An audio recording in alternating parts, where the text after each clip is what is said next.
Welcome to the Crimeycade. I am Matt Conservative Crime Fighter, former Gamer of the Year, current Pinball Expo champion, Stephen Lucas. A little bit of a sound check here. So, start off the show. I kind of gotta go back to last week a little bit. So far, since I last streamed last episode of the podcast, which turned out to be the most watched podcast so far, I have over 100 views, and the video will be on my Twitch. The video will be on my Twitch channel another week, as affiliate status has been activated, and so instead of 1 week the video stays up on Twitch, it'll stay up for 2 weeks on Twitch. So the gaming video, so I don't have to rush so hard on downloading everything I want to keep. Anyway, also of note, last week I kind of had to fight the computer and technical glitches, and as you can see in the background over there, well, he's sitting over there. The Cody the Crasher, who took out things at the beginning of the podcast last week, and I ended up starting over because things were kind of a little bit of a mess. Knocked the camera and sent it flying, and climbed through the wires, and made a nuisance of himself. Well, that should not happen this week because I don't have enough cord on this. I moved the computer down to that stand down there. I had some old equipment sitting in here because my old XP machine, just the power supply seemed to have died, or maybe the motherboard, I don't know. I couldn't get it to turn on. I tried different power supplies and stuff to try to boot it up just to retrieve data, but haven't been successful, and I just put it to the side till I maybe get around to doing it again. Seems I got a few projects that I have to mess with. Also with this thing, so I cleared it out. So I took the old computers out, old equipment out, moved the my new Win 11 machine and put it on the this bench. I had to move the shelf down on it once to make it fit. So now it's a little more organized, and I shouldn't have any cats crawling through the wiring again, like I had last week. And the hype man JP has joined us. Welcome in. So, technical glitches aside, I also got the slideshow figured out, so let's get into that while we're at it.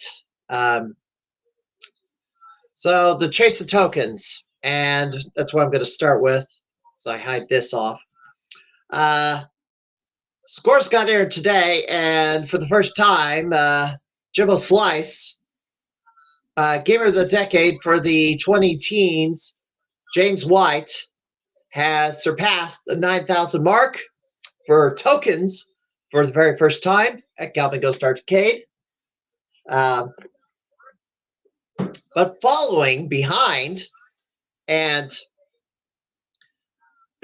one of my predictions was maybe Andrew Wasco might catch up to James White, because that's kind of the last major accomplishment that Andrew has not gotten at Galvin Ghost, apart from T20 and the Pinball Expo and the C2E2 titles. He's the Ghost Rider in the power rankings, so Professor Token Taker is left, and James White has control of that.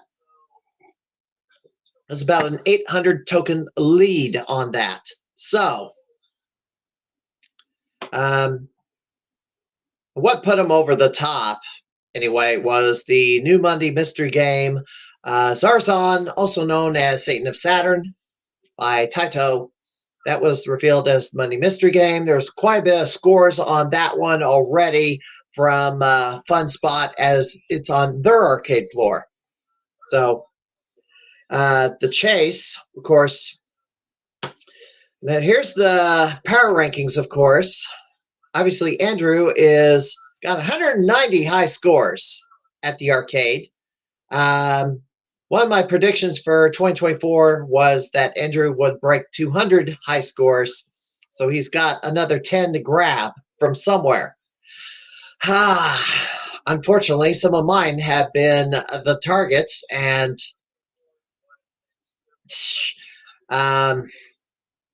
JJ Squawkers was the last one he took from me. I've not been able to take it back. And now Tony DeRose took another one of my scores. I suspect Special Project Y is going to be the next one to be taken away from me. Although Andrew hasn't put much time into that today, I don't think, because I think he put all of his attention on Zarzan, and that was a lot of scores on that particular game. But look at me. I'm down to 14th place. I don't know when I'm going to get back up there. I'm not going to get up there Memorial Day weekend. I'm not going to get there this weekend. And that sucks because, I kind of was in the same position back in 2021, the campaign for Gamer of the Year. I was knocked down that far. I think it was down all the way to 15th place. With Operation Stephen Lucas was unleashed to, and all the former Gamers of the Year came back to the arcade to knock me way down the rankings. And then I was just flailing away, trying to figure out how to get back on my feet and kind of recover some of that ground. But our guest, you can see for tonight, is sitting here at number 9. In a tie with Brian Skillo. Skillo's moved, to the West Coast, so I don't know when he's coming back, if ever, at this point. So here's the predictions here. Gamer of the Year. Who would be the Gamer of the Year? At this moment, Andrew Owasco is still the front runner, and he's always going to be front runner. I don't know who's going to challenge Andrew for the front runner status. It's got to be somebody who's got to be here, who's here all year round, kind of like, I don't know, if a John Liming lived much closer, or maybe, I don't know, Fat Chris lives closer, or Jim Patzer was here. Well, Jim Patzer drives in from Wisconsin, so he's here on a semi-regular basis. As of right now,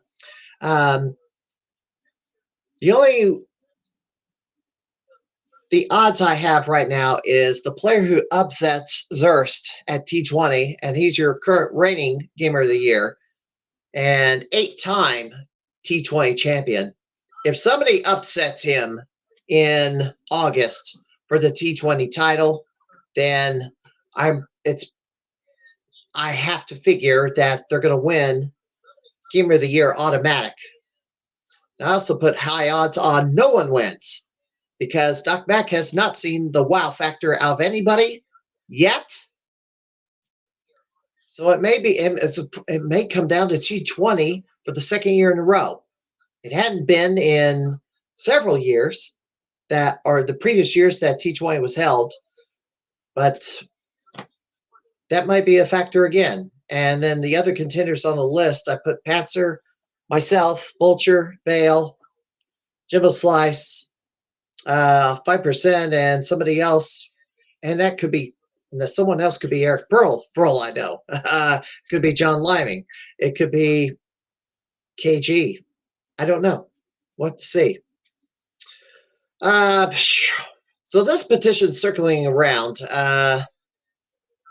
The editor-in-chief is just been not making herself look good, and the recent interactions with the the person who created this petition, the editor-in-chief, Alyssa Mercante, decided to, oh, I'm going to start harassing another YouTuber, a YouTuber's wife, which happens, the person who put together this petition was Smash JT on YouTube.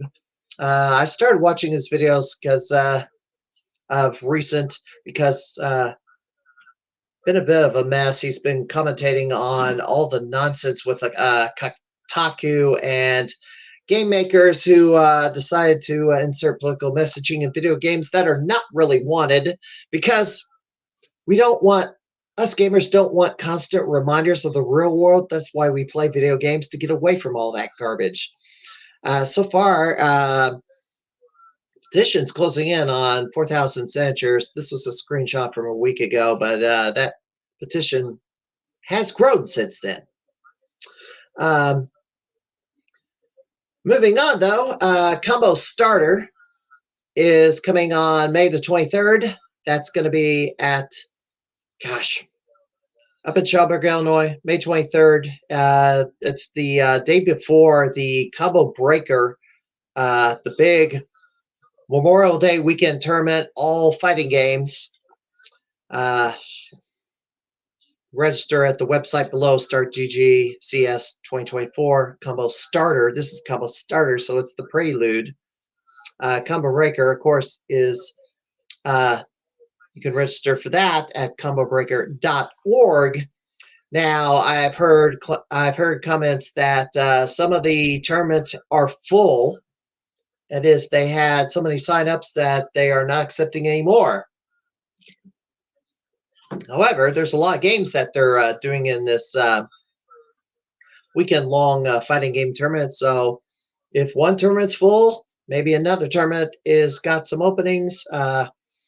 And the games in the tournament run the gamut, from the classics to the console to the modern. And Illinois Game Con, that's in Bloomington Normal. It's in Bloomington on June the 1st. They have put the schedule up. I wish I knew what the name of the convention center is. I need to look that up real fast, because I should know that, and I did not have that in the. I need to tell you the name of the convention center. It is the. Well, it's 1106 Interstate Center Drive. I guess it's the Interstate Center is the where it's being held at. So if you're in the Central Illinois, that convention has grown year after year, and I think if you need an early summer gaming convention, that's one to go to. And I plan to go to it again, and I hope to see you there. There are a few tournaments there. There will be plenty of vendors. And yes, professional wrestling, where the wrestlers are dressing up as Smash Brother players. So that should be interesting. And also Midsummer, and this is another gaming convention I'm going to be at. Missouri Game Con will be held at a new location this year. And I go, that's not even in this graphic. Awesome. Let me find that. 1 second. Missouri Game Con is going to be at the Greensfelder Recreation Complex. So that's in the St. Louis area.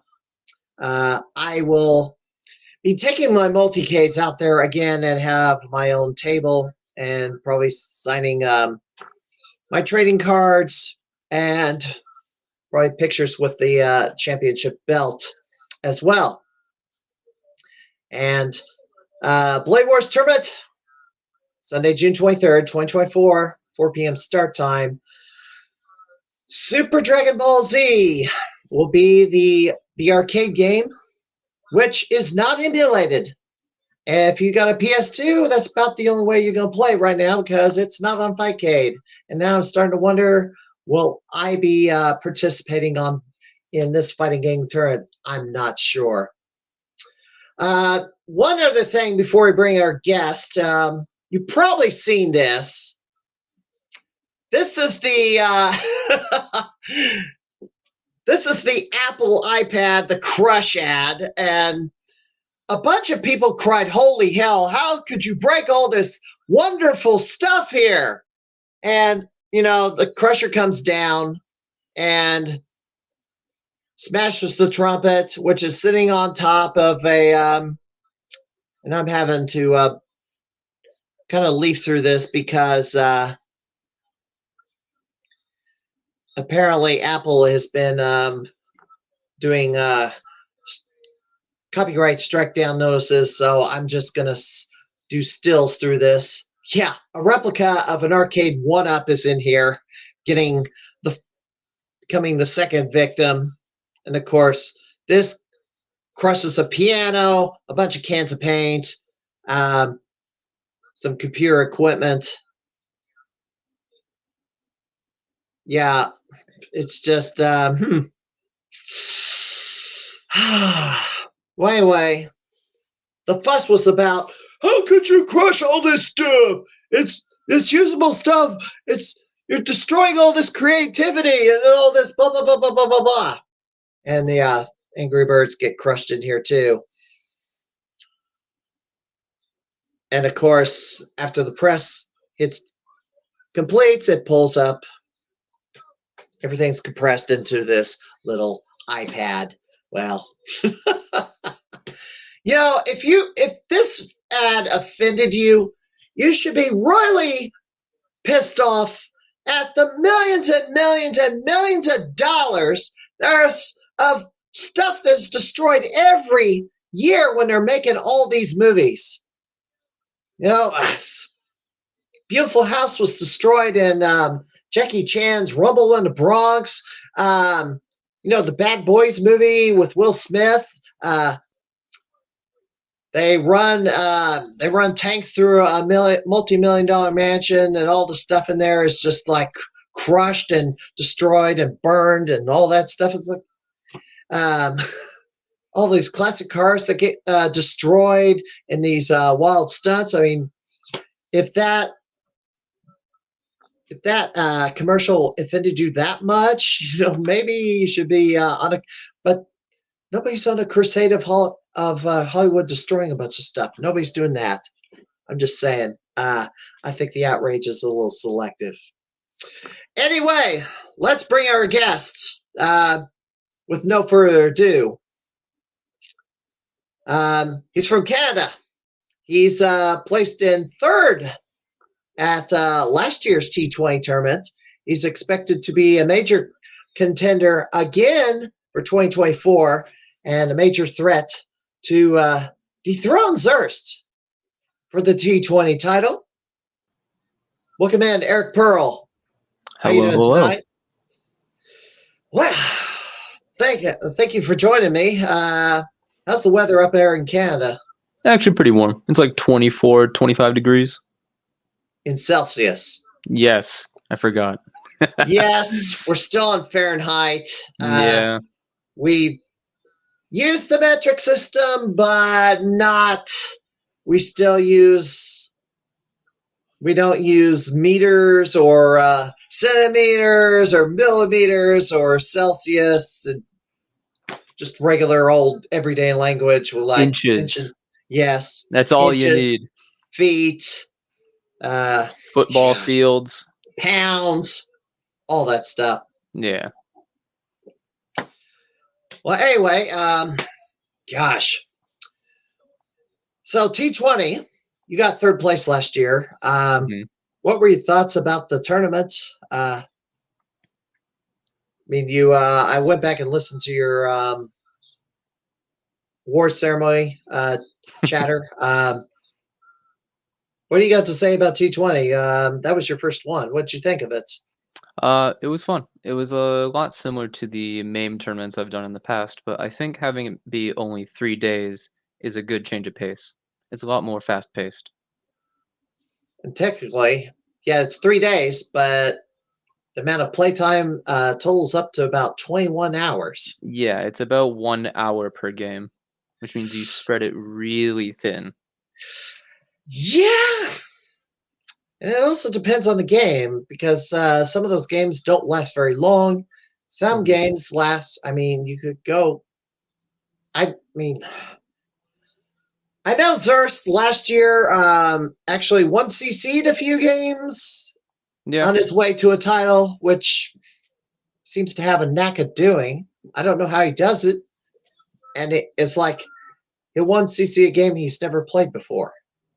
I mean, some games are easy enough to where you can do that. But if I tried to do it, it's like I'm having trouble like learning mechanics and not getting too far. I know, Battle Backrade. I hadn't played that in like 6 years. Walk up to it right when it opens, clear first credit, didn't touch it again. You happen to mention it. I happen to guess I'll play this in the background while we're chatting. Oh yeah, it's that run. I did that years Yeah, ago. I found this. So I grabbed a couple of your videos off your channel of games that did make it to the arcade floor, and you immediately was that intentional? Yes. Right there. So yes, rank in Battle Backrade is quite relentless. Playing normally will make the difficulty of the game go up quite a lot, so I used a suicide at the start of the game just to lower it even more. Rank Okay, so you didn't do it for point reasons. It was just this is pure survival. I didn't care about score at all in this run. This is just pure for survival. okay. And you once CC'd it though. Yes, this is an advanced course clear. Okay. Um, now you seem to have a knack for bullet hell shooters. Uh, You could say that. so I'm okay at shoot 'em ups, but I'm not, let's say, as good as Jamie Tibbetts or Fred DeHart or Matt Walters. Oh yeah, those guys. Uh, They were a very good inspiration for me to Donpachi. so for somebody who's kind of average at shoot 'em ups, would like to get my score up, can you give me any advice on how to do better at shoot 'em ups? Is it a lot of It threading of the needle it or depends on the game. Usually, you actually don't want to thread the needle. Threading the needle generally implies that you're not very familiar with the game, and it's more just kind of reflex dodging.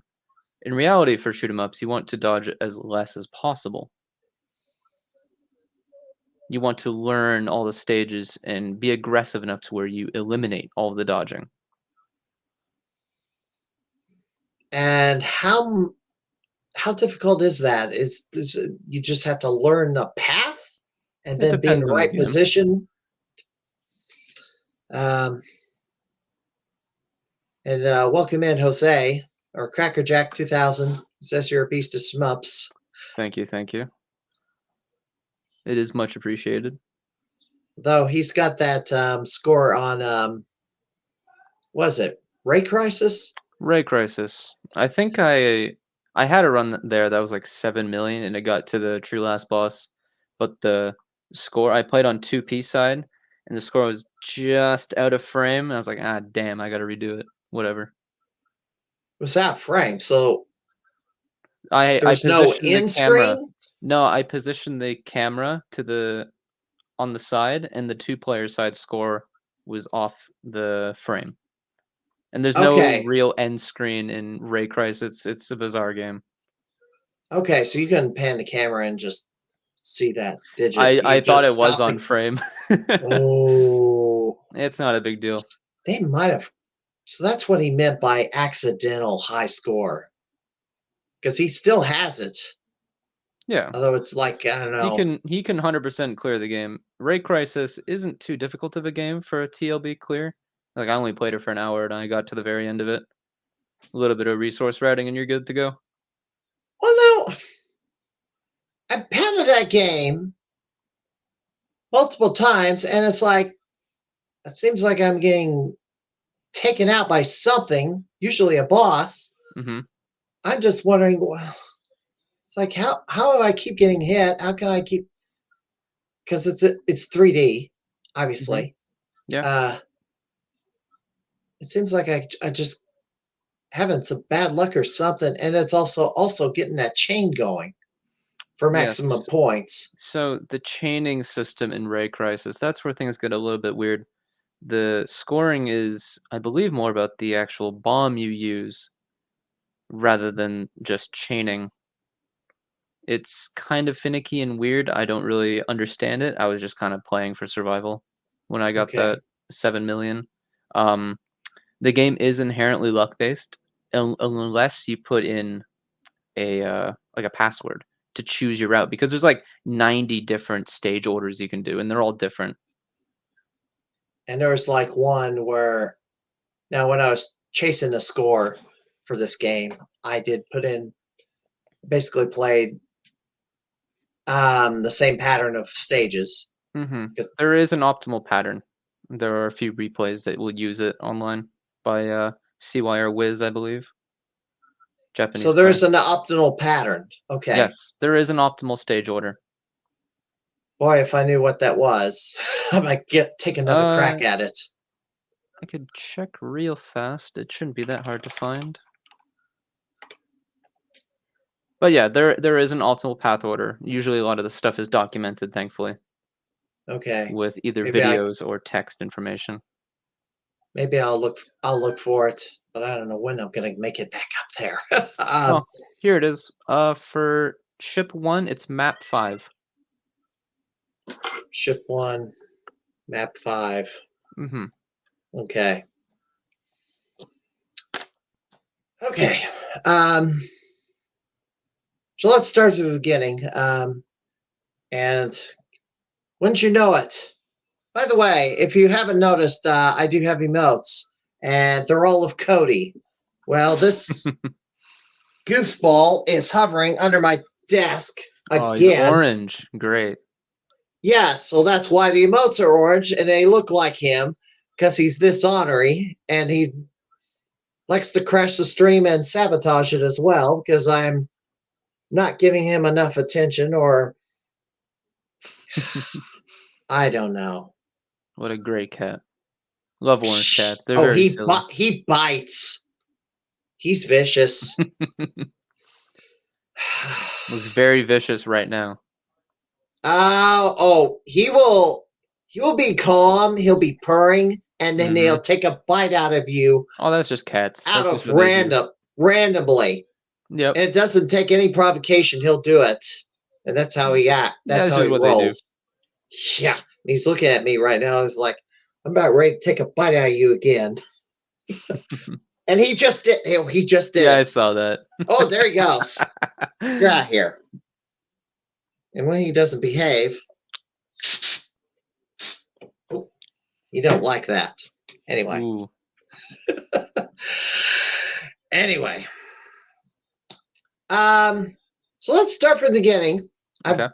asked that with every gamer. What was your first experience with a video game? What was the title? Was it in the arcade or was it console? 20 X Pro Skater 2 on the PlayStation. Really? Mhm. That's interesting. It's like Tony Hawk's name came up fairly recently.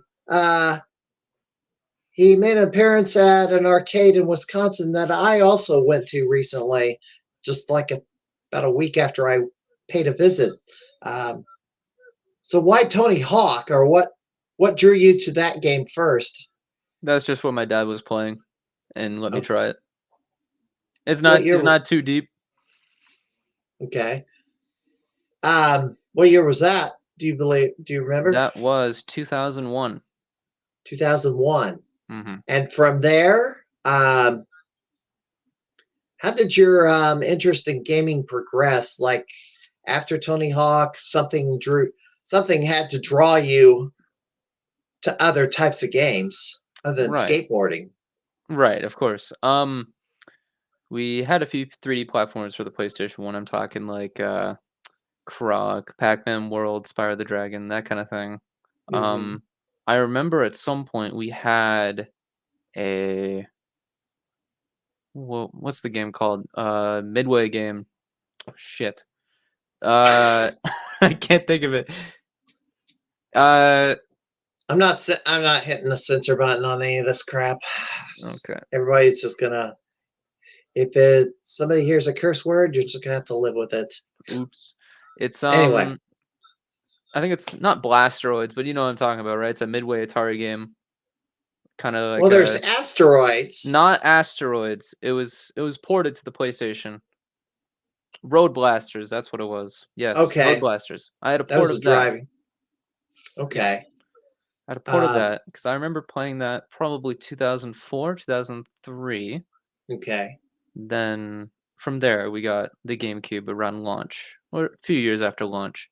Hmm. And one of the titles we got early on was the ports of the Midway games. So Okay. stuff like Gauntlet, Smash TV, Sinistar, Splat, that collection. Hmm. Um, Uh. And from there, I guess you. So that was your first, I guess, um, getting your feet wet on classic arcading. mhm. Um, but at some point, something clicked, and you're just like tearing through games like a hot knife through butter. Right. So that was I got into the whole shoot 'em up thing in 2015. I used to play Minecraft competitively for about Hmm. 5,000 hours from 2011 to 2015, and I quit that. And just when I quit that, I saw a video of Toho Project 5, and I thought, "Oh, those look fun." So I got the emulator for Piece 98, which is a Japanese PC, played from there, and it just kinda spiraled like that. Yeah, and I'm watching this bullet dodging or threading. Yeah, you said avoid threading the needle, and it looks like there's a lot of that there, dealing with That's that all big that is ship. all, like that's all proper dodging, not, like, flailing. There's a bit of a difference between proper dodging and flailing.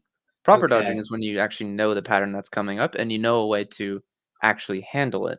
Flailing is when okay. you get stuck in, like, a cloud of shots and you're trying to escape, rather than knowing a good way to approach it.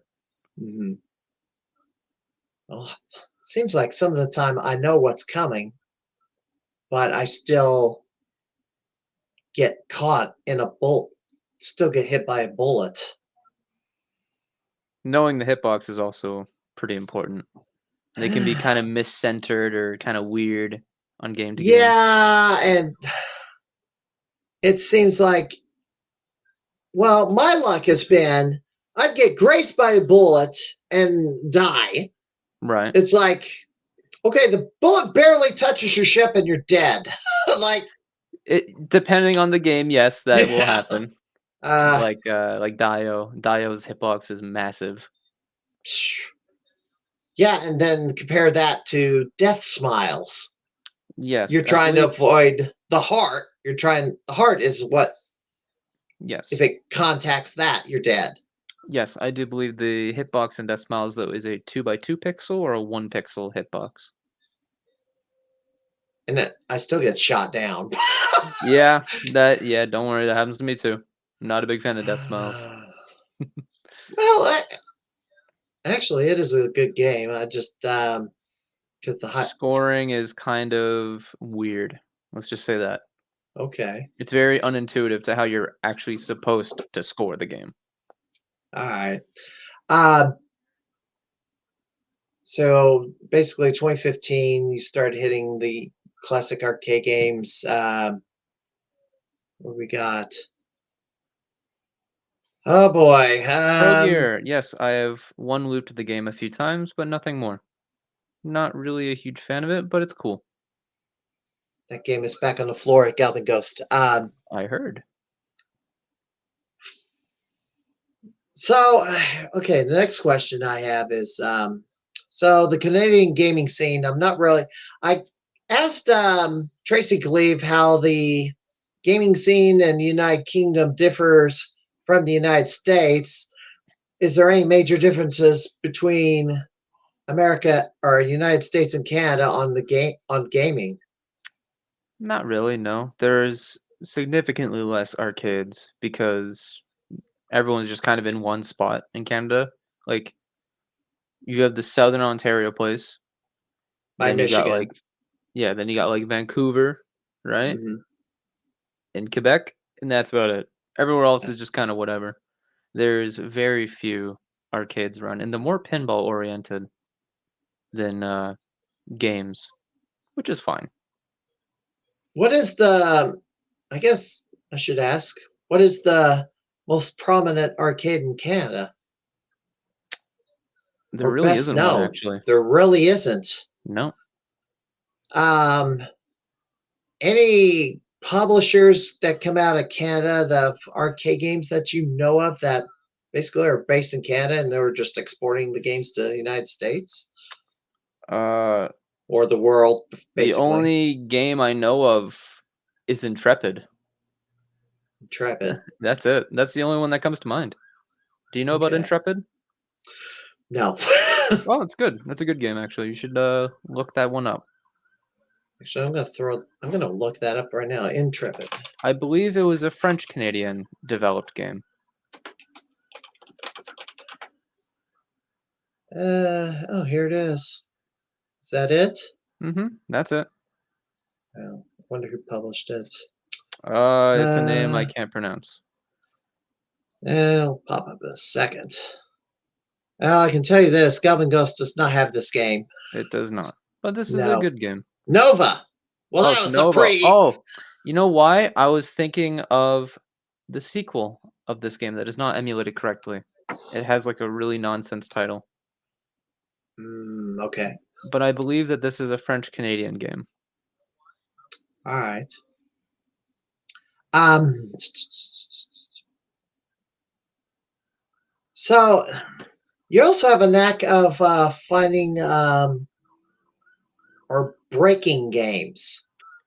It depends on your definition, but yeah, it's fun to do something like that. Because I've looked through your YouTube channel and you've managed to find, well, not just a YouTube channel, but you would also post screenshots on your Facebook page. Yeah, those are always fun. You found ways to break the game. Mhm. What comes to mind is off the top of my head, Pop Flamer. Yes. So Pop Flamer, this was already a known infinite, or leeching is what is known in the English scene. It was already known that there was an infinite in the game, so I was just trying to figure out where it was. And it's just tapping, I believe, 12 hertz right on the enemy spawner, and that's it. Very simple. Basically, the flamethrower, spam the flamethrower on the Yep. door. That At about 10 to 12 inputs a second. I tried to do the same thing, and it's like I still got killed. It is hard. It's a On the hard one to actual do. arcade, on the actual hardware, though, I don't. I mean, if you're using an emulator or something that's just automatically pushing the button, I mean, although the Well, computer seems to. autofire wouldn't change anything like that. I was doing it Okay, manually. doing it manually. Okay. Yes. Well, I kind of think the inputs on an emulator would respond more than the actual hardware, but No. no. Okay. Nope. Only certain games will have different amounts of latency, but that doesn't mean inputs last longer. It just means they're delayed. Okay. There's some other games you've broken. Anything that comes to mind that you've discovered? I mean, Blast Off is a fond one that I figured out. I forgot about that one. So, how did you break that one? I seem to recall you rolled the score on it. Yes. So Blast Off was known to have a bug that caused a maximum score, a counter stop, also known as. But it was not noted anywhere, English or Japanese, on how it worked. So I just experimented with the final stage, finishing Mhm. with like various amounts of score, various lives left, and eventually I did have one session where I got a counter stop, 99 million. And so I kind of just started piecing together various things like, if I end the game with 700k and X amount of lives, does it happen? No, 750k and X amount of lives. And I believe, if my memory is right, it's ending the game and having the clear bonus, which is your reserve lives, cause the score to go over 990K, and the game will freak out and spit out 99 million. Because it Some is bug. that It's a bug. okay? The rollover bug, so it counts all. So it roll. So it kind of let's It theorize wraps this a the little score, bit. basically. Yeah, it wraps the score, but is it basically calculating all those? It rolls the score, and then it thinks, okay, you earned 1 million points, so we gave an extra life for all the same points you got before. No, I think what's happening is the millions digit and the tens millions digits are actually stored separately. Okay. And when your score will naturally go to 1 million, it will increment the 1 millions counter by 1. Okay. But if you wrap the score by getting the clear bonus, Mm-hmm. then it kind of just freaks out. And instead of,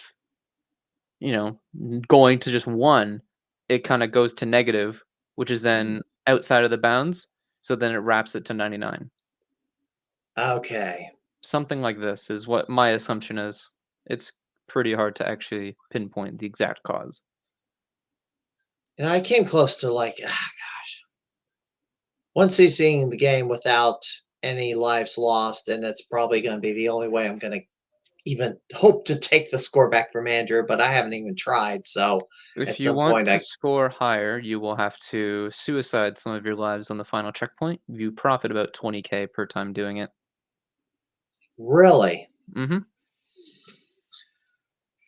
Now I thought the reserve number of ships remaining, um, the number of ships remaining were basically 50K per ship remaining. So I kind of thinking that was more fruitful, but On the surface, yes, a lot of the times it is, but when you actually look at the amount of enemies that you kill in one checkpoint, then you do get more score on that final checkpoint after a death. now is it well, let me jump ahead here on this video because I want to know what section This that checkpoint that is. you're hovering over right now, that's the one. Okay, one with the balls. Okay, Yes. because I kind of thought I would get to this stage and I couldn't. Seems like I would get nailed by trying to take these out, and then a different type of spear comes and hits me or just ramps my ship, and I don't get out of the way. Yeah. If you So have kind of a little risky. yes, but if you have good aggression and good weapon swapping, then you can kill most of these to get more score than you lose. And now the cat just took off, yanked my headset. Idiot.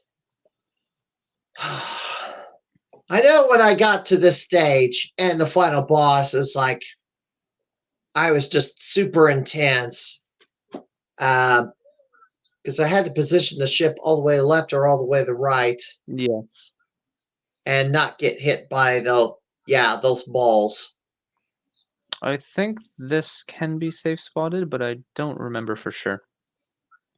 Well, this guy here just, No, well, there you go. yeah, but you have It's to, hard to do that in the moment, and you have to know about it, of course. well, if that got, if that went too far to the right and made contact with the ship, you're a goner. But Yes. in this particular run, which is on YouTube, so it looks like he had 5 ships left. And so he got, I don't know, It's like 300K 50 out or of that. 60K 50? per Okay. remaining life. Okay. Let me hide this right now. You also documented. Let's see, what other glitches have you discovered? Oh, here we go. Oh, I remember this one. Oh, Nitro Ball. Well, this one's very well known. Yeah. This, so this is kind of a bugaboo I've had, and I'm at some sooner or later I've got to like get my thoughts together and on a teleprompter so I can explain what my gripe is. Nitro Ball, there's a stage where you can, where you have They shot bounce through enemies it. bouncing through a tube, and then the points just rack up rapidly.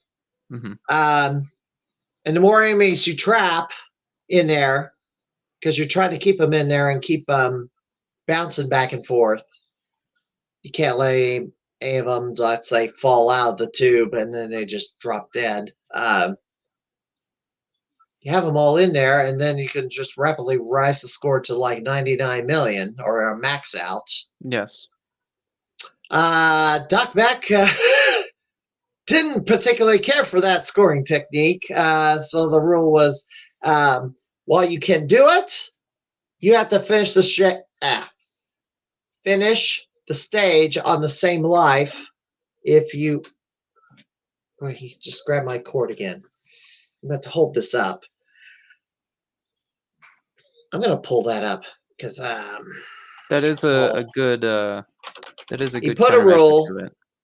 You put the rule in where you cannot suicide, and if the time runs out on the stage, then they're gonna throw the score out, basically as unfair leeching. I'm trying to find the spot in the level right now. It's the end Well, of this is stage it. 2. Here we go. This is kind of like that. Yep. Oh no, Oops. this isn't it. Well, it's like it. Oh, It's maybe you can do similar. it here It's too. similar. Yeah, it's similar. Except I see the player is turned into a ball and they're bouncing forward. See all the 20,000 points a bounce. Yeah. Um, On stage 2, there is no way for the enemies to escape, so you can just stand in front of them, and they will yeah, bounce backwards into the tunnel. yeah. So this is my bugaboo. One game you can run the clock out on a level for as many points as you can get. On a different game, you can't do it because it's like unfair point padding or whatever. It's like why is it okay on this game but not okay on that game? Because on Nitro Ball, it's a fatal scoring flaw that ruins the point of the rest of the game. So it has to be a fatal scoring flaw, Yes. and that's even in the eye of the beholder, I think, isn't it? No. If you can max out the score in stage 2, it's a fatal scoring flaw. Okay. Also, the same would apply to infinite patterns or leeching, where you can gain more lives than you lose per checkpoint. The same thing would not be permitted. But in Metal Slug, for example, if you were to, on I think it's stage 5, where you sit in front of the bunker and just shoot and run out the timer on both your lives, that's not a scoring flaw because you don't max out the score that way, and you don't gain extends.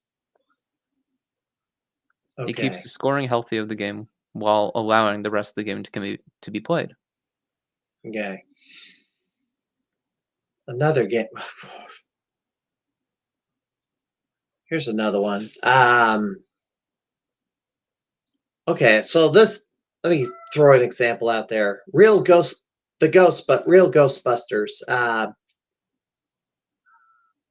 It's one of the early scores I got at Galvin Ghost. I basically played the first few stages. I basically burned all my lives. Mhm. Let the timer run out because you had to get 100 ghosts to get an extra life. Yep. So I was trying to, and plus, amount of points you were getting for ghost caught was pretty It's a generous. lot. I think it's Yeah, 3,000 each. It's been a while yeah. since I played it. So I'd start the game with 3 lives, and then I'd just play through the stage, and time runs out, replay the stage, earned all the lives back, maybe 1 extra.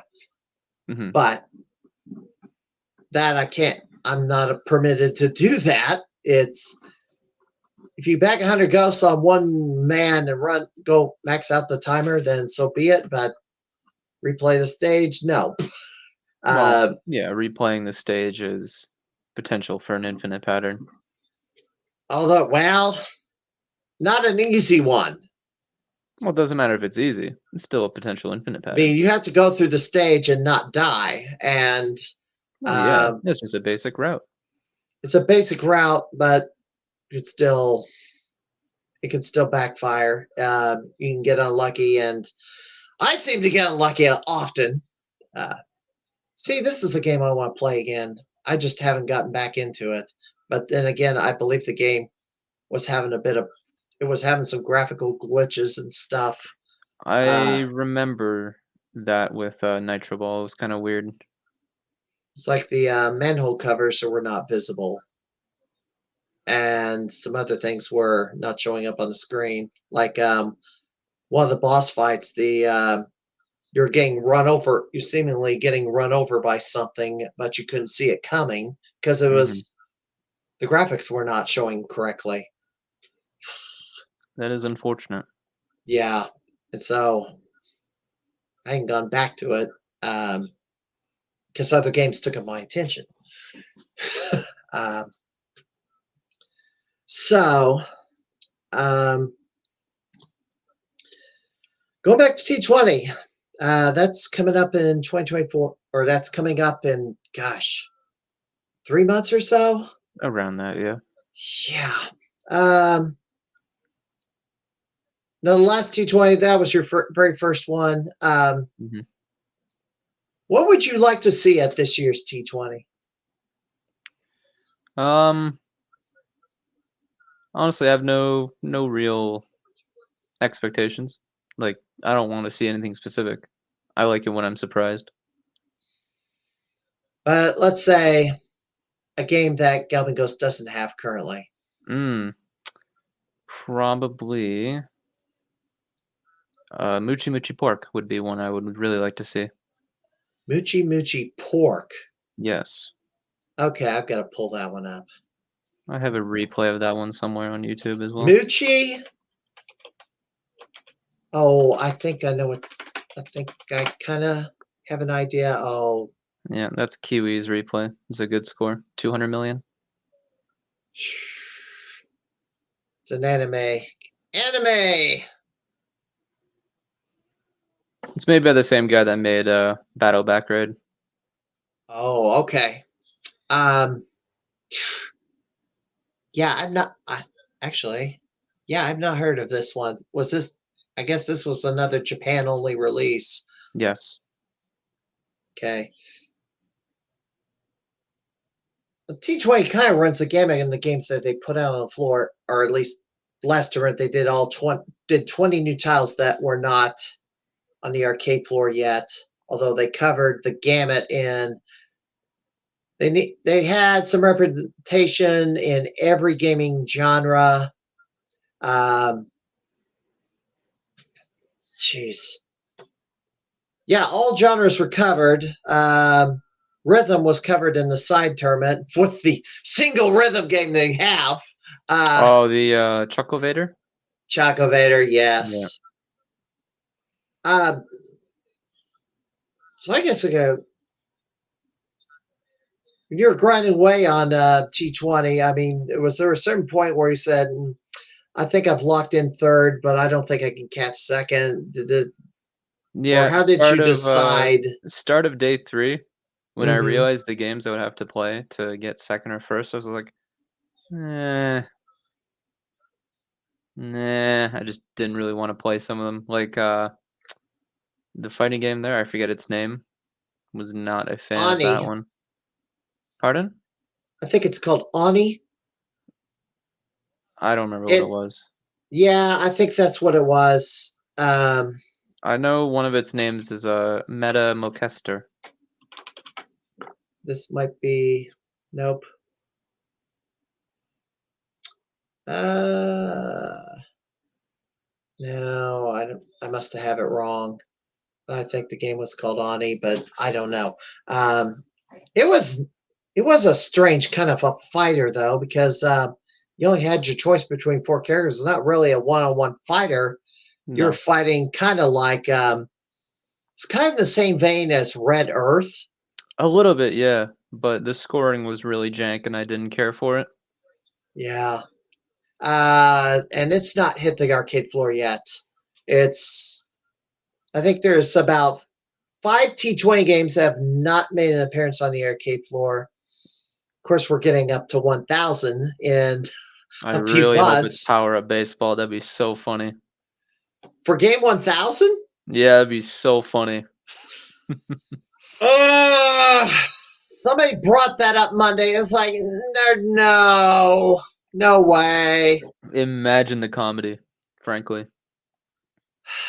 If they would have brought that out, they would have brought it out at the beginning of the baseball season, kind of as an excuse to bring it out. I can't see them. So I can't see them making that game 1,000. It's a prototype. It's interesting, I guess. Kind of. I don't know. Yeah. I think I I don't. played that more than anything else actually in the tournament, and I hated it. Wow. It was a dreadful experience, honestly. But in all seriousness, what game would you choose? What game would you choose for 1,000? Uh, if he could get his hands on it, I think Marble Madness 2 would be pretty good. I like that game a lot. And you maxed that. So that game got out, Mhm. and you maxed it. Yeah, in like a day or Another 2. one. It didn't. How that? You said it took a day or Like a day two? or 2 after release. Wow. Madness. I gotta pull that up. Let's see if this is on. Oh, here we go. Putting this back on the stage. Yeah, you just made mincemeat of this, and it's like, Yeah, this was a really fun holy. routing game. Lots of things to find. Basically the exact kind of game I like, just secrets. Yeah, I just. Ugh. That was with a joystick or I So believe. the version of Marble Madness 2 that is dumped is joystick only. Okay. Does it make it easier to play uh, than a trackball? I would say so. I haven't played much of normal Marble Madness 1 with a trackball. I think only like twice. Hmm. But the joystick does make it a lot easier for precision, which I kind of like.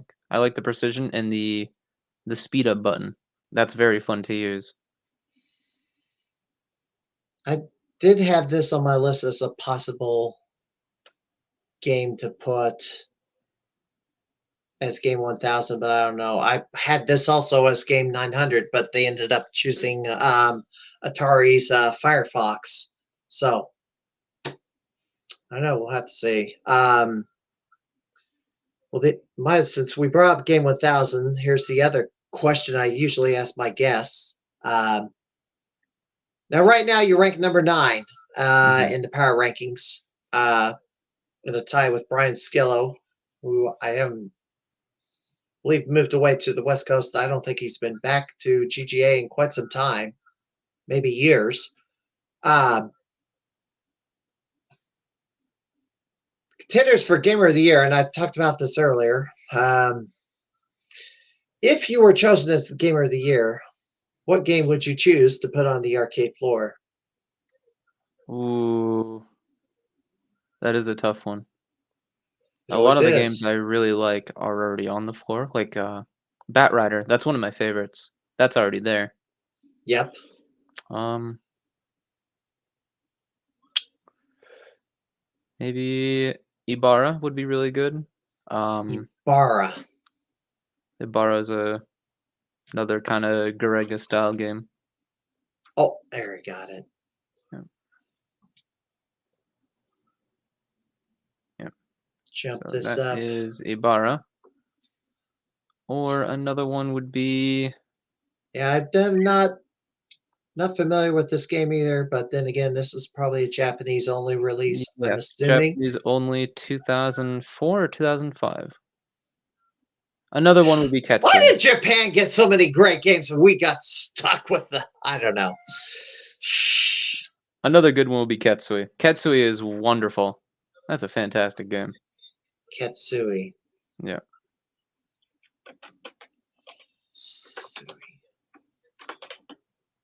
Here we go. Thank you for the spell checker, Google, YouTube, so we can figure out what game is what. I'll pick this one. Oh, another Japan only game. Yes. Figures. Made by Cave, as usual. But this is a great game. I don't know if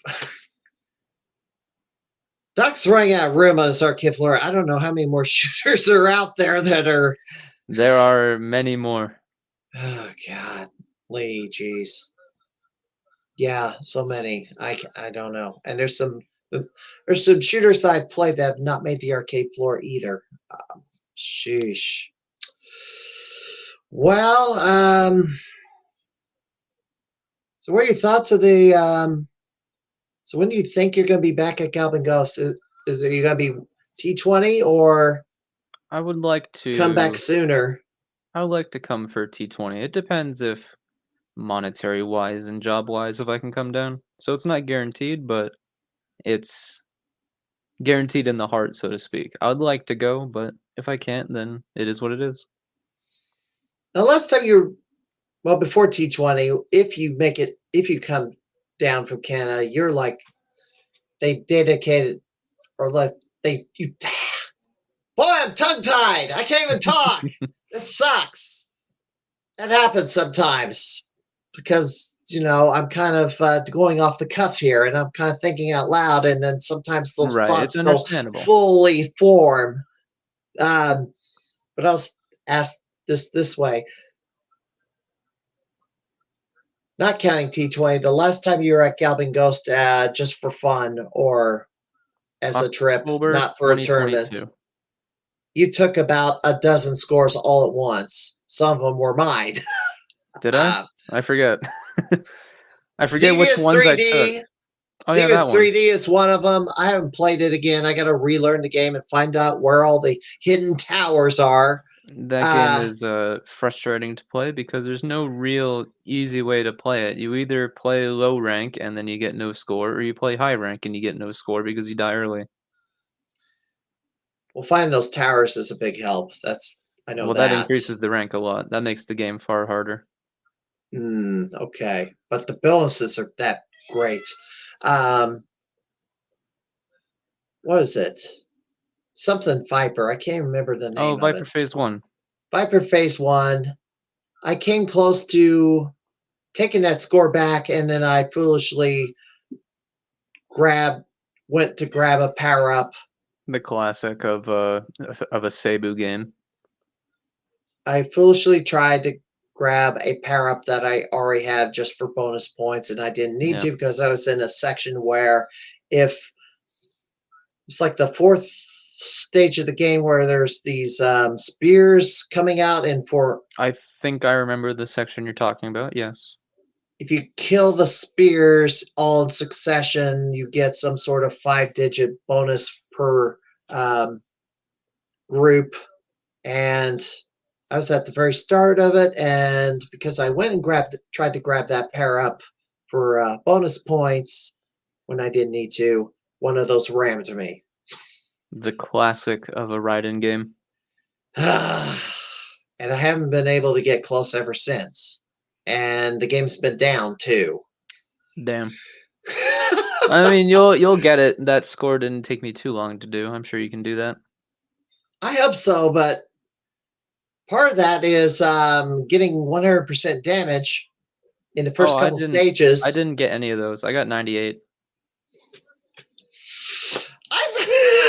You don't The need to last worry time I about had the that. house high, I got 100% in the first two stages. It's easier to get on the second, not the The first, first one's hard, yes. because you got to know the pattern. And it's like, and then there's these stationary enemies on one side of the screen that you got to Yep. position your ship right at the beginning to kill the first one, and then midway through a stage, something emerges and goes off screen very quickly before you even. So you gotta get in position to get it. You see, I tell people this whenever shoot 'em ups are in tournaments or anything, and they're trying to figure out a good way to get score. I just tell them, play for safety, play for survival.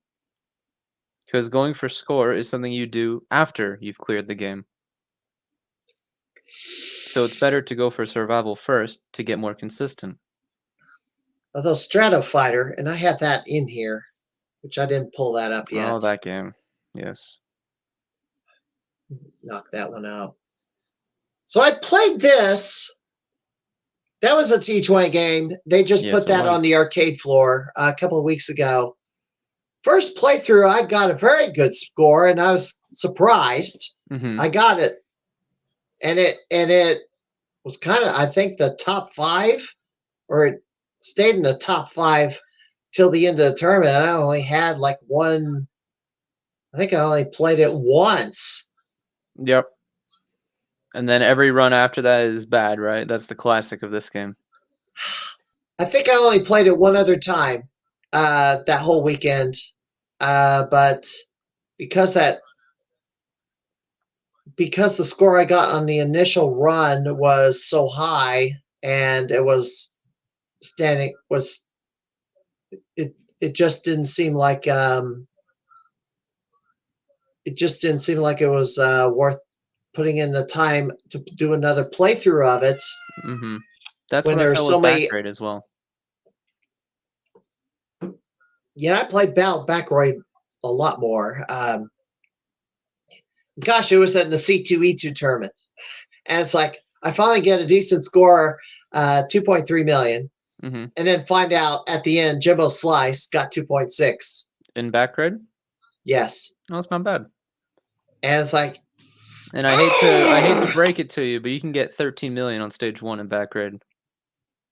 if I can figure out how. Well, Probably Zerst figured out how. yes, he knew how to do that. That's the one thing he remembered of Backgrade. I think he did stage 1, then game overed. If I can find, well, Look up Battle Backgrade Axe Break. okay. Because the next time I'm up there, who knows when. I can get Backgrade 13 scoring mil. is very weird. I can tell you Yeah. that much. This is another case. If I knew tech, Yep. I could have beaten Jimbo Slice. That was what happened with the Pinball Expo, but I only had 4 hours to grind Mm-hmm. on just 5 games, and Splatterhouse, Oh Mad no. Planets,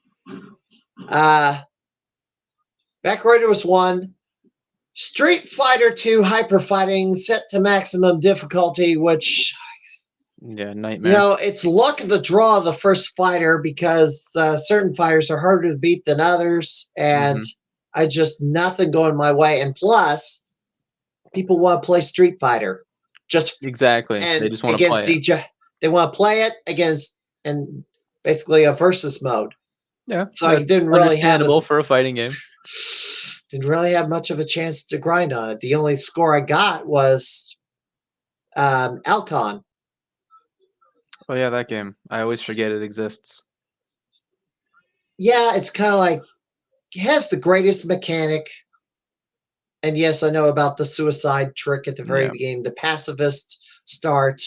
Mm-hmm. I think it does cap, I did discover, because I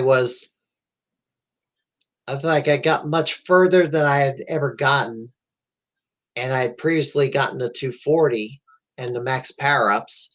And Mm-hmm. so I surpassed that for quite a distance, but the warp didn't go any further, and the points wasn't any higher.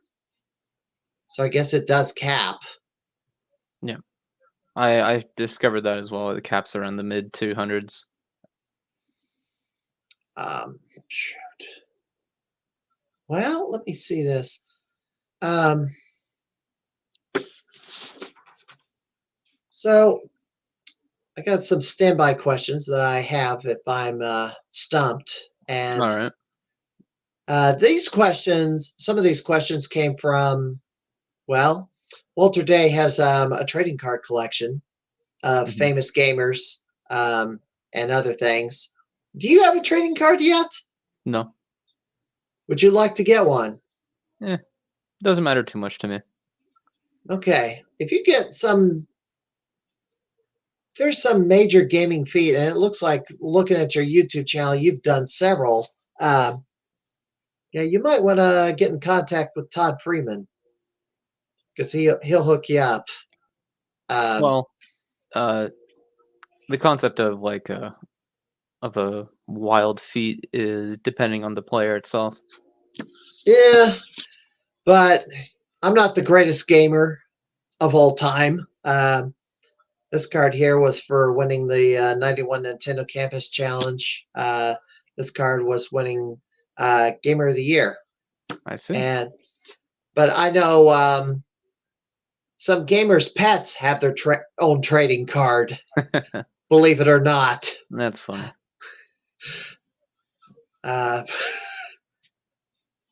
But I'll let you guess, give you some of these questions, see what you think.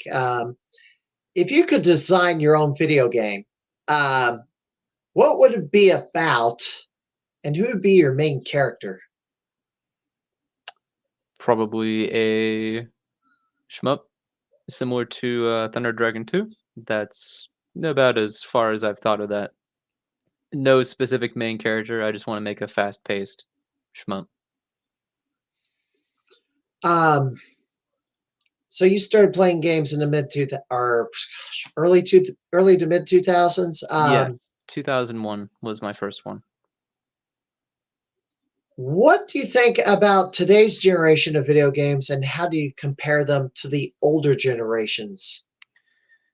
Today's games are a lot more focused on a kind of cycle of fun, right? I don't know how much modern stuff you've played, but I've played my fair share, and it's generally structured around maybe the next game will go good, right? You chase Mm-hmm. that kind of feeling of, maybe the next one will be good, maybe the next one will be successful, and that's what it kind of chases. Or alternatively, it focuses a lot more on the long-term kind of grind. And I'm not a huge fan of that myself, and this is coming from someone who's played, MMOs in the early 2000s. So the grind would be something like, I don't know, Helldivers. I've never played that, so I can't comment on that one. Okay.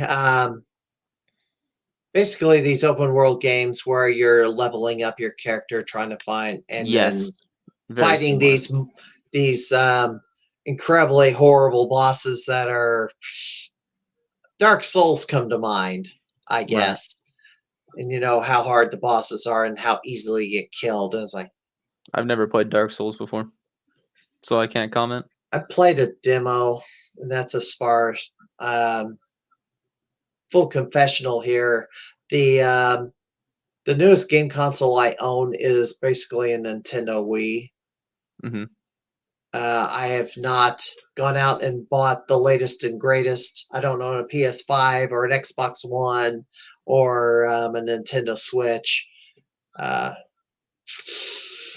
I kind of, at a certain point, is like, and then when I guess when I started going to Galloping Ghost regularly, I was like, I like the 8-bit, the 16 and 32-bit eras, Mhm. and there's so much left in there. I was like, I don't feel too motivated to go and playing these games where you're just campaigning for like weeks. Um, Yeah, I'm not a huge fan of that stuff. well, Zelda games are like that. I've never played a Zelda game. You've never played any No, Zelda game. Oh never. boy, not even the very first. Nope. Metroid's another one, No, although I've never played one of those people either. people speed run that one or found Mm, ways to do it. yeah, I Um, have a buddy that speedruns Super Metroid, but I've just never sat down to play one. but as busy as I was, I kind of had to find games that I could play in a short burst, and arcade games kind Mm, of perfect. provided that fix. Although I can't marathon a game, I don't think I can. I don't think I'd want to do it. The longest marathon of a game that I kind of remember doing nonstop was Thief, which is a Pac-Man clone put out Oh, by, yes. It took me a second. I thought you were talking about, I think there's a modern game called A Thief, and then it yes, clicked in my head but like, "Oh, you're talking about the one with the funny voices." the funny voices, the police soundtrack, Yeah, and dog drool. I freestyled 1 mil. I rolled the score at 1 million, Mhm. um, which the goal was to get over 400,000 or at least beat the outside Galloping Ghost. But after I passed it, it's like You I'm kind of still overshot it. going. I'm still going. Can I roll this? Can I beat the arcade high score of 999 because they didn't count the overrun. They Yeah, just they stopped just the they stopped just it at stopped 9. it. Yeah, when it rolled. Hmm. And I did beat it. And I got but I stopped at like 1.1 million or so Right. because Long. well, here's the next question. Do you prefer PC or console gaming? I haven't played on a console since like 2010, 2011, so PC, 100%. Okay. Actually, I have a Um, PS4, which I've only ever played Battle Garega on, and that's it. really? Okay. Yeah. Um, do you own any arcade cabinets? I don't own any cabinets. I have a few boards. I have a basic 60 in 1, which I tested the Super Gun with. I have a broken 1943, and I have a Sky Soldiers board, and that's it. Is there any one arcade or pinball you like to have that you don't have in a Arcade cabinet? arcade game would be Bat Rider in a Sega New Net City cabinet, and pinball Okay. would be the Shadow. That's my favorite pinball of all time. How good are you at pinball? Eh, not that good, but Not that good? I haven't played it in so long. Like I used to play it when I was very young because my uncle was a pinball service tech back then. So my first start into arcade stuff was more through pinball alongside the midway ports. So stuff like Roadshow, Twilight Zone, all that. And my favorite table is Shadow. But I played this stuff when I was like 8 or 9. Hmm. So not very good. I could barely see over the machine. Now, the Pinball Expo is this October. It's like, yeah, this is the 40th. It's going to be massive. Second. Hmm. Pinball Expo on this October. 40 years. So they expanded Hmm. the convention another day. I'll be back. I have a title to defend. Uh, Ah. the Pinball Expo Championship. Galloping Ghost will have their tournament and I guess multiple arcade games, probably 7 of them, Hmm. unless they cut it down to 5 like they did at C2E2. It kind of depends on who all, what games they bring and how many participate. But they also have those that week long tournaments, I guess. They're like a single Week long in elimination. person is pretty wild. Yeah, I haven't entered one of those. Um, just because it's kind of I'm not I'm not that good at pinball. I did try some flip frenzies. God, the air in the I don't know. I think that something in the air is making me cough. Of course, that I cough all the time, so I'm Pollen, trying to perhaps? watch. Yes, Mm. um, I've done flip frenzies. There is another title belt down in the St. Louis area that I had my eyes on, but I'd have to go down there on a Thursday night, kind of like when we're doing this podcast, Mhm. and then I have to figure out the parameters of challenging for the title, which it's not typically. There's scoring involved, but there's some guardrails. I think one time they did the Price is Right rules where a Oh, score was you set can't and you go couldn't over a go certain amount? over. That's Yes. actually pretty cool. I think that would be really interesting. There's other rules other hoops they make players jump through. So try that sometime. Um, oh, yeah, and I'm gonna go to somebody's warehouse who has a like ton of pinballs. Ooh, He's kind of a dealer. I can't tell you where it is because it's not really open to the public. It's kind of that's like, understandable. but I know the gentleman, and I hope to get him on this podcast at some point. Troy Smith. Mhm. I don't know. What have you ever entered any sword pinball tournament? No, No. Would you no. like to? Uh, I'm not really good at them, but it'd be fun to Okay. just play them. Okay. So here's a few more. Now you pretty much play Shrumps, but do you believe some video games are too violent? Do they lead to violence in society? Nah, not really. It's more about an issue of everything else surrounded. Do you learn anything from playing video games? Mm, I learned how to approach various problems and how to kind of think outside of like a normal kind of routine to figure out Hmm. new things. So in a Okay. way, it's like improved problem solving. Um, who is your favorite video game character, and what makes the character special? Honestly, I don't have an answer for that. Okay. I'm not really like big on characters and everything. So this is a question more on shmups. Do you find boss battles to be the best part of a game? Best part of a video game? Nah, You stages. stages. Bosses are Okay. usually kind of boring. Like in this game that you're watching, Ryga, uh, playing it in the way most people do nowadays, which is, auto fire with ion laser. They're just kind of gone. It's a lot more interesting to play the stages. Right. All right. Where do you see video gaming in the next 20 years? 20. I I don't know why think they put 20, but maybe from when I don't know when the whole trading card thing started, but I'm gonna assume, maybe wrong to assume, but like early 2010s. The industry was changing mine so have much got, back then. I think it started about 2010, the whole trading card, because my Okay. card is what, no, 2011, because my card is 178, one of them, and Superstars of 2011. Now they might have done some other cards, may have done some initial cards in 2010, kind of around when they had the Big Bang convention, and then Billy Mitchell was showing off his Donkey Kong and Donkey Kong Jr. scores, Right.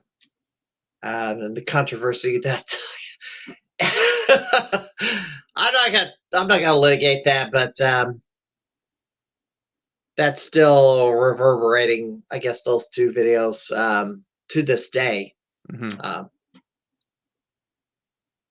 remember But this. back then, of course, the industry was changing basically every few months, so it was understandable to ask a question like that. But Okay. nowadays, I think things are kind of settled in the kind of loop the kind of loop gameplay that everyone's doing nowadays. Okay. You see that kind of thing in like battle royale games, FPS games. All right. So I think in 20 years it'll be pretty similar to this, unless something drastic changes. Do you think we'll still have? Do you think the console war will we have consoles? Because they keep saying, Eh, do you think Nintendo, Sony, or Microsoft or Sega is going to put out a console in 20 Absolutely years? not Sega. No, I don't think they would do it. But I think I think that the big three currently will keep doing it. I don't see a reason why they wouldn't.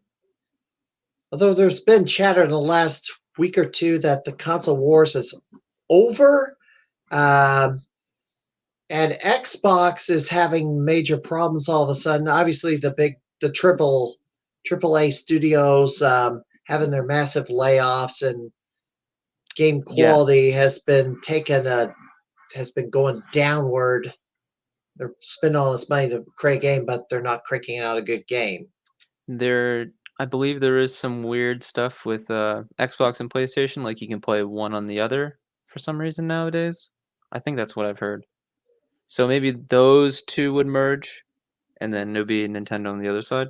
That's what my assumption will be. Okay. Um, Is there any future goals you have? Future goals. I would like to get.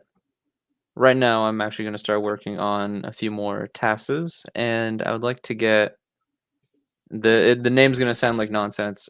Like 1.5 billion in double dealing character. Double dealing character, which is okay. Toho 14.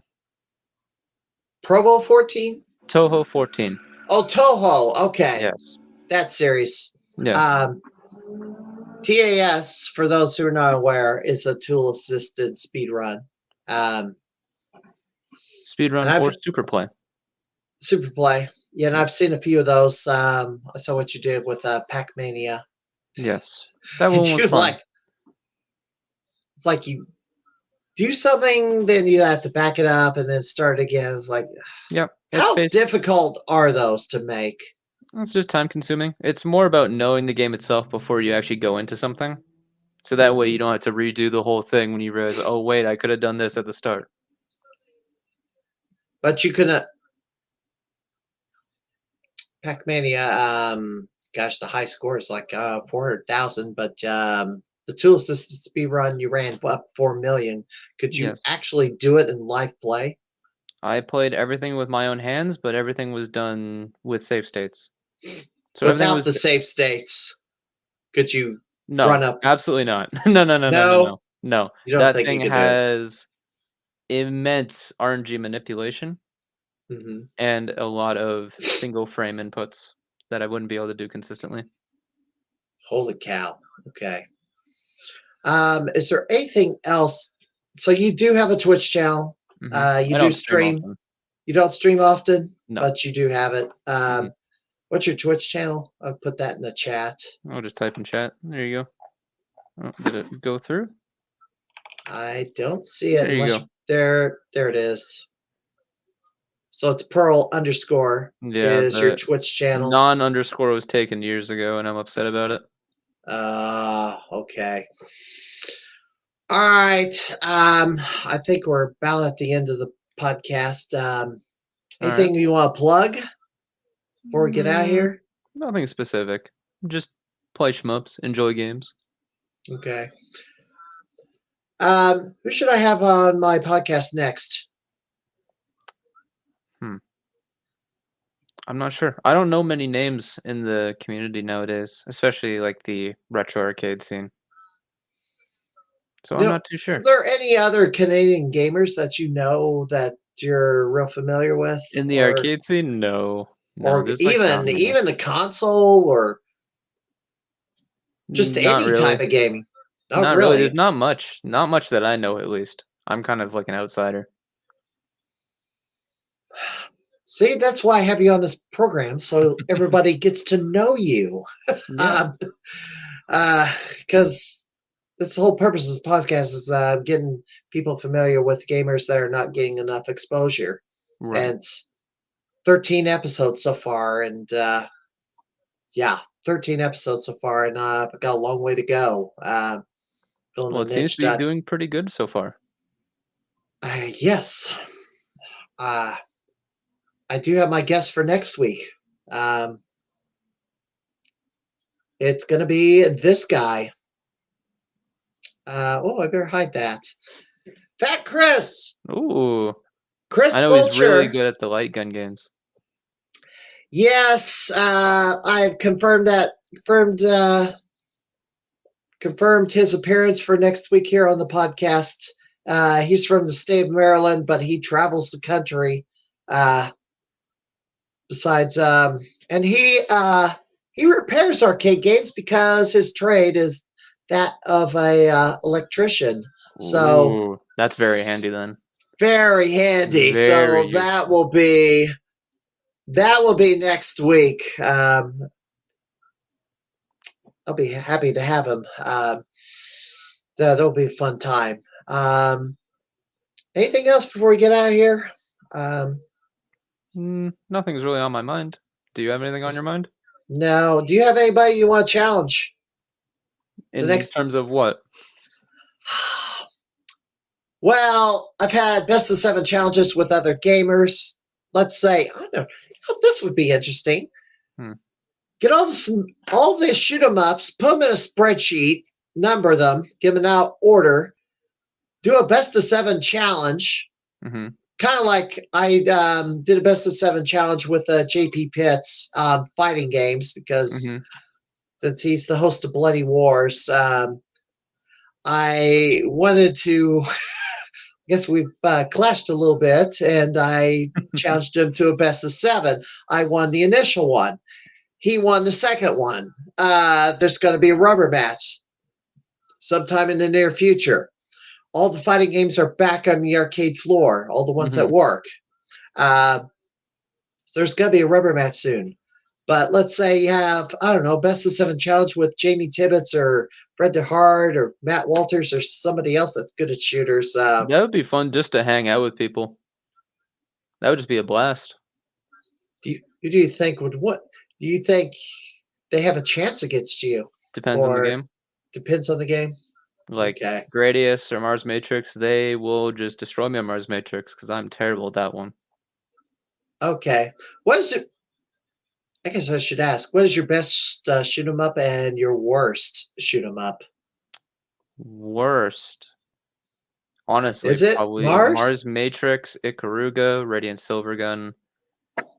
Just can't gel with them. Don't get them. What's your best ever? Best in terms of favorite or performance? Yeah, both. My favorite is probably Imperishable Knight or Armored Police Bat Rider. Okay. And my best performance, that's a bit hard to say. Probably Okay. I've cleared both the loops of Donpachi before. I used to have the world record on Pink Sweets. And they've come out with another Dumpachi game. That's for the EXA arcade system. Have you seen it? That's just a port of Dodonpachi Sadaojo. Okay, like a remake of sorts. No, just the same Not game, but it's basically the 360 version that came out in like 2013, and then they put it on Exa, charging you $4,000. But it has like okay, one so frame it's of not a latency. new game. Okay. No, it has like a new mode, and that's it. Dang. All Yeah. right. All right. Well, I think that'll do it for tonight. Thank you for having me. Hope to see you at T20, and you know, I'd like to have some people from out of the country. I think last year was the most out of country representation we had at a T20. It was what, 2? I don't know. Me and Tracy. That's at it. least 2. There had to have been somebody else. I'm not sure. Maybe I'm not somebody. sure. I know somebody traveled in all the way from Texas. That would have been John Liming. I We've know had Kiwi was from Arizona, and he we've was had with me. people travel from the West Coast. Yeah. Yeah, and there's somebody that's might be traveling in from Australia soon, but we'll Oh, see. that could be interesting. All right, Eric Pearl, thank you for joining me here on the Crimeycade, and have a good night. Have a good night. All right, this has been the Crimeycade. We'll see you next week. Be sure to follow us here on Twitch if you have not subscribed, and